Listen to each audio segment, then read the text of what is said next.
Badan Pengawas Pemilu atau Bawaslu pada pelaksanaan Pilkada serentak 2020 akan mengawasi kampanye dalam jaringan atau daring, yang diperkirakan akan meningkat terutama jika pandemi COVID-19 belum menurun. Bawaslu pun memperketat pengawasan terhadap media sosial atau medsos. Bawaslu Balikpapan menyatakan kampanye secara daring atau online dalam pemilihan wali kota mendatang tak akan luput dari pengawasan Badan Pengawas Pemilu tersebut. Menurut Bawaslu, saat ini regulasinya telah disusun, karena di masa pandemi COVID-19, alternatif yang digunakan para calon melakukan kampanye melalui aplikasi Zoom akan lebih aman untuk menghindari penularan. Komisioner Bawaslu Balikpapan Ahmad Aziz menyampaikan teknis kampanye yang dilakukan oleh para kontestan peserta pilkada akan melalui daring atau media sosial.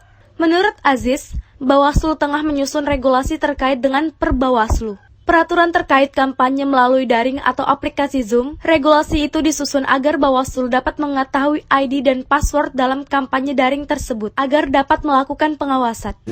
Itu nanti ada yang melalui daring dan media sosial.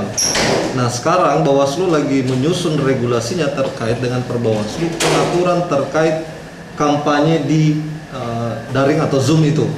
Nah, kenapa? Karena otomatis Bawaslu harus mengetahui ID-nya, harus mengetahui passwordnya untuk bisa masuk ke dalam, untuk mengawasi. Bagaimana kami bisa mengawasi kalau kita tidak bisa masuk di dalam daring itu?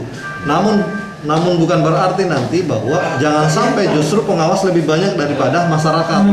Gitu. Nah, makanya nanti regulasinya seperti apa? Karena itu ada, apakah ada penggantian kuota data bagi masyarakat yang ikut daring? Masih kita melihat nanti PKPU-nya seperti apa, kemudian nanti disandingkan dengan Perbawaslu-nya. Pengawasannya seperti apa nanti? Karena sampai saat ini untuk PKPU dengan Perbawaslu belum turun. Masih berupa surat edaran terkait dengan pengawasan. Kampanye secara online menjadi pilihan sebab wabah COVID-19 yang protokol pencegahannya melarang orang berkumpul dalam jumlah besar. Dengan menggunakan aplikasi conference seperti Zoom, maka penyampaian pesan-pesan politik tetap dapat dilakukan tanpa harus hadir dan bertemu langsung.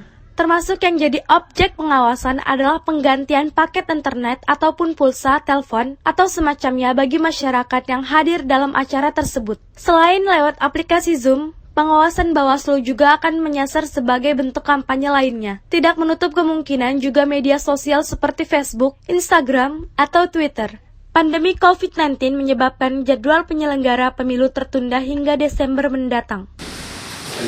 Tim Liputan TV Beruang melaporkan.